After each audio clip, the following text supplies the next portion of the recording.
इस वीडियो में हम लोग डिस्कस करने वाले हैं gravity, force of gravity, free fall and acceleration due to gravity, class 9th chapter gravitation physics. तो सबसे पहले ग्रेविटेशन के बारे में तो हम लोग ऑलरेडी जान चुके हैं कि ये दो ऑब्जेक्ट है ए एंड बी। तो ये दोनों ऑब्जेक्ट में क्या है ना, फोर्स ऑफ अट्रैक्शन दोनों तरफ से लगेगा। जब हम लोग बात ग्रेविटी का करेंगे तो ये जो दोनों ऑब्जेक्ट है इसमें से एक ऑब्जेक्ट जो है वो अर्थ हो जाएगा। एक ऑब्जेक्ट क्या हो जाएगा? अर्थ। यस। तो अब अर्थ और अदर किसी ऑब्जेक्ट के साथ जो फोर्स ऑफ अट्रैक्शन लगेगा, अर्थ और अदर किसी ऑब्जेक्ट के साथ जो फोर्स ऑफ अट्रैक्शन लगेगा वही हो जाएगा फोर्स ऑफ ग्रेविटी। और ग्रेविटी जो है वो एक फेनोमेनन है। Yes, of attraction, the phenomenon of attraction between earth and any other body, किसी भी बॉडी के साथ, लेकिन एक उसमें से अर्थ होना जरूरी है। तो क्या है ये? ग्रेविटी एक फेनोमेनन है। फोर्स ऑफ ग्रेविटी पे आते हैं तो ये क्या है? The force of attraction exerted by earth on the body. On the body means किसी अदर बॉडी पे अर्थ जो फोर्स ऑफ अट्रैक्शन लगाने वाले हैं, यही है फोर्स ऑफ ग्रेविटी। क्या ये? Force of gravity. तो ग्रेविटी एक फेनोमेनन है और फोर्स ऑफ ग्रेविटी जो है जिसमें अर्थ क्या होगा, फोर्स लगाएंगे किसी अदर ऑब्जेक्ट पे।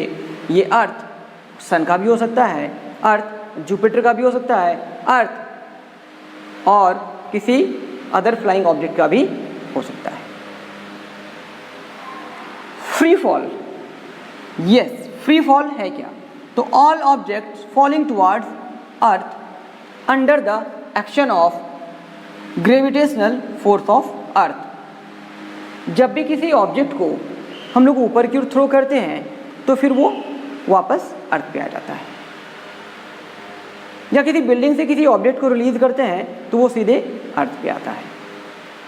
तो कोई भी जो ऑब्जेक्ट है वो अर्थ के ग्रेविटेशन फोर्स के कारण नीचे की ओर खींचा चला आता है, और इसे ही कहते हैं हम लोग free fall.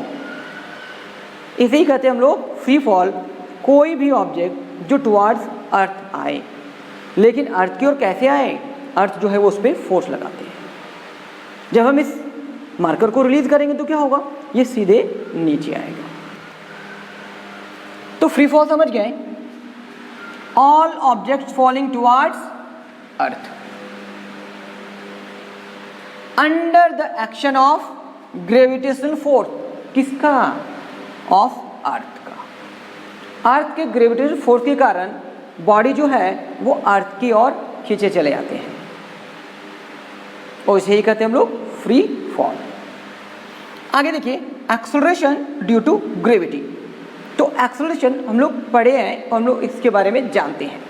Yes, rate of change of velocity. तो वेलोसिटी में जब चेंज होगा, लेकिन यहाँ पे एक्सेलरेशन ड्यू टू ग्रेविटी जब हम बात करेंगे कि due to gravity, that means हम लोग बात कर रहे हैं कि उसमें से एक ऑब्जेक्ट अर्थ जरूर होगा।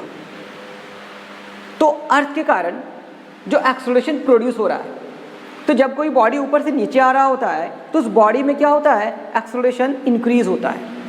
वो एक्सेलरेशन इंक्रीज होने का रीज़न क्या है? अर्थ। यस, अर्थ जो है वो उस पर फोर्स लगा रहे हैं, तो उस बॉडी का स्पीड क्या होगा? धीरे धीरे बढ़ेगा। और यही है एक्सेलरेशन ड्यू टू ग्रेविटी। जो एक्सेलरेशन जो प्रोड्यूस हो रहा है किसी बॉडी में जब वो फ्री फॉल पे नीचे कर आ रहे हैं। Free fall that means body जब ऊपर से नीचे आ रहे हैं तो बॉडी का स्पीड बढ़ जाता है। तो बॉडी का स्पीड कहाँ से बढ़ा? तो बॉडी का स्पीड जो है वो बढ़ने का रीजन है अर्थ। तो यही है acceleration due to gravity. Yes, it is the acceleration produced in a body in free fall due to the gravitational force of earth. और ग्रेविटेशनल फोर्स ऑफ अर्थ को ही बोलते हैं फोर्स ऑफ ग्रेविटी। तो ये तो क्लियर हो गया होगा, ग्रेविटी क्या है, फोर्स ऑफ ग्रेविटी क्या है, फ्री फॉल क्या है, and acceleration due to gravity क्या है।